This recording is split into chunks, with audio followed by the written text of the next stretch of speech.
KKMD 391화 디펜스 뉴스 번역 6세대 전투기를 향한 유럽의 험난한 여정 다쏘와 에어버스의 합의 실패로 FCAS 프로그램 무기한 중단되다.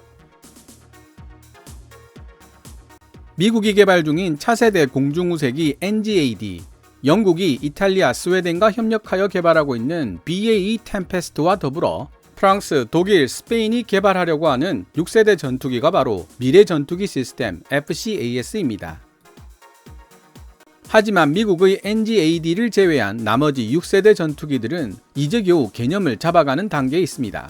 5세대 전투기와 구별되는 6세대 전투기만의 특징은 이미 KKMD를 통해 여러 번 설명드린 적이 있지만 다시 한번 나열해보자면 다음과 같습니다.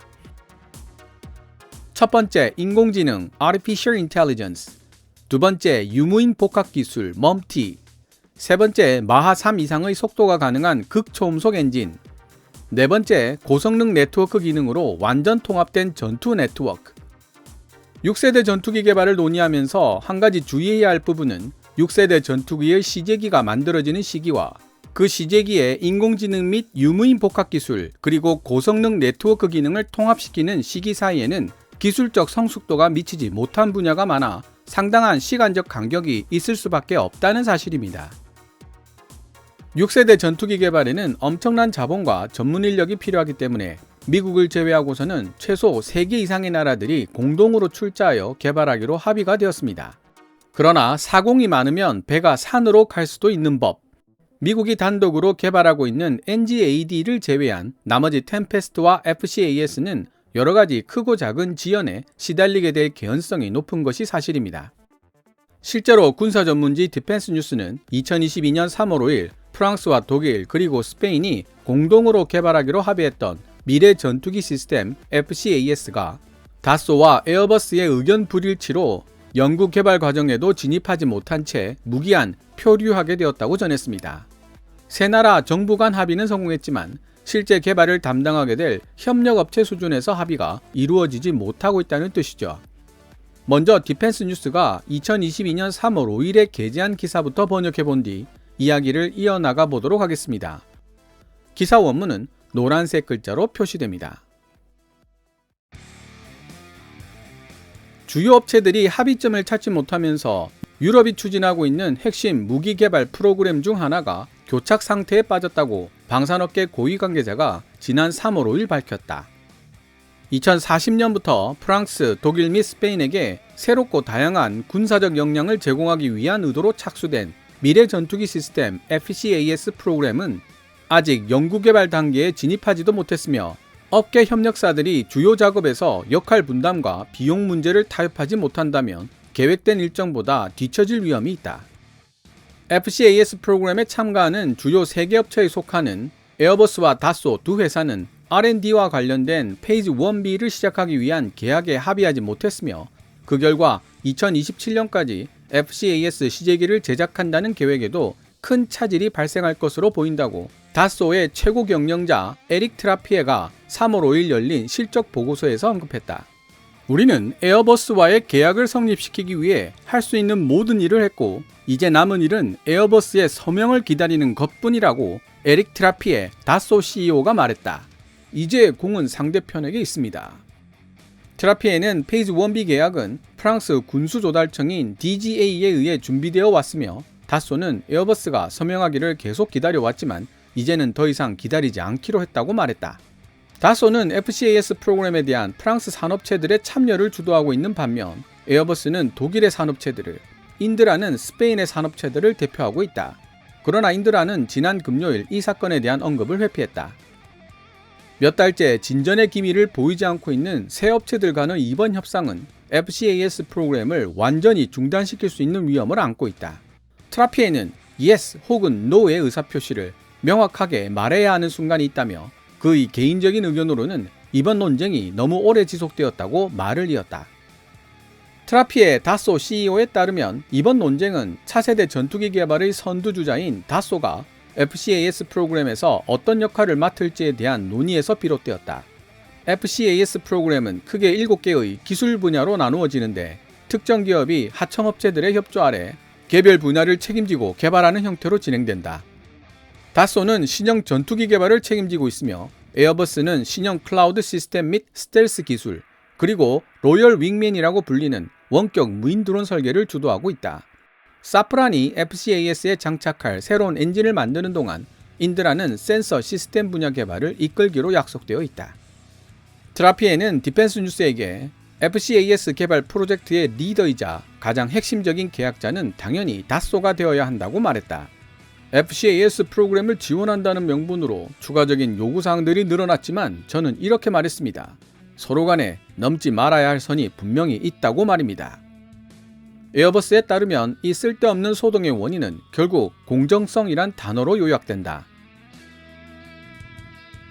에어버스 대변인은 디펜스 뉴스와의 인터뷰를 통해 우리는 이미 몇 달 전에 명확한 리더십 아래에서 각 협력업체들의 경쟁력과 역량이 존중되고 공평한 방식으로 참여할 수 있는 6개의 다른 핵심 기술 분야에 대한 공평하고 균형 잡힌 합의를 도출해낸 바 있었다고 말했다. 에어버스는 지금까지 차세대 전투기에 수렴될 수 있는 여러 가지 제안을 해왔었고 각 협력사들의 기술력과 다소 항공의 선도적 역할을 존중할 수 있는 그 어떤 해결 방안이라도 지지하여 공정한 합의를 이끌어내기 위해 노력해왔습니다.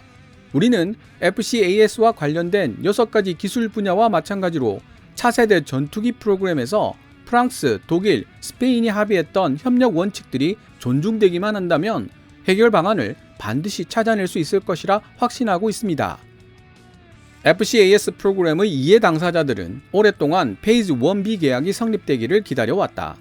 지난 2021년 여름 독일, 프랑스, 스페인 국방장관들은 FCAS 3개국 공동개발안에 합의했는데 이 합의서는 페이즈 1B와 페이즈 2에 대한 각 국가들의 자금 지원 약속을 명문화시키는 동시에 2027년까지 최초의 시제기를 완성하는 것으로 합의 내용을 마무리 짓고 있다. 독일 국방부는 8월 31일 트윗으로 이 합의 내용을 격찬하며 다음과 같이 언급했다. 국가 차원의 합의는 끝냈으니 이제 관련 업계들이 단판 지을 차례가 되었다고 할 것이다. 계속되는 지연으로 인해 신형 6세대 전투기 FCAS의 전반적인 개발 일정이 연기될 위험이 있다.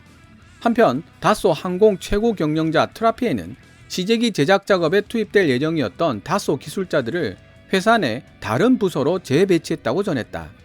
이 기술자들은 혹시라도 페이즈 1B와 페이즈 2 계약이 체결된다면 FCAS 프로그램으로 복귀하게 될 것이다. 에릭 트라피에는 다소 기술자들이 차세대 전투기 NGF 시제기를 설계할 수 있는 기회를 가질 수 있게 되기를 간절하게 바라고 있다는 사실을 잘 알고 있다고 말했다. 현재 프랑스와 독일 사이에 긴장을 유발시키고 있는 것은 FCAS 개발 프로그램뿐만이 아니다. 독일 정부가 노후화된 토네이도 전투기 편대를 단계적으로 퇴역시키면서 미국 록히드 마틴이 만든 F-35A 구매를 다시 검토하고 있는 중이라는 보도가 나왔고 최근 올라프 숄츠 독일 신임 총리는 방위비로 1000억 유로, 하나 약 130조를 투자할 계획임을 밝혔다. 프랑스 항공우주산업협회 GIFAS의 회장이기도 한 트라피에는 지난 금요일 독일이 이전부터 원해왔던 대로 F-35를 선택할 것이라고 확신한다고 밝혔다.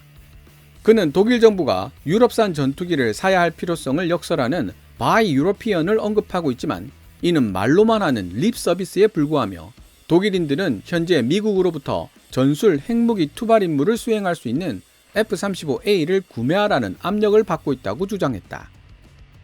다소 CEO 트라피에는 우리의 최고의 파트너인 독일이 방위비로 1000억 유로를 투자하겠다고 선언한 이후 그들이 내리는 첫 번째 결정이 유럽산 6세대 전투기 FCAS 계약에 서명하는 것이 될 것인지 아니면 F-35를 사는 계약이 될 것인지 똑바로 지켜볼 것이라고 말하며 인터뷰를 마무리 지었다. 지금까지 미국의 군사 전문지 디펜스 뉴스가 2022년 3월 5일에 게재한 기사 FCAS Warplane Program Stalls as Dassault and Airbus fail to reach key industry deal.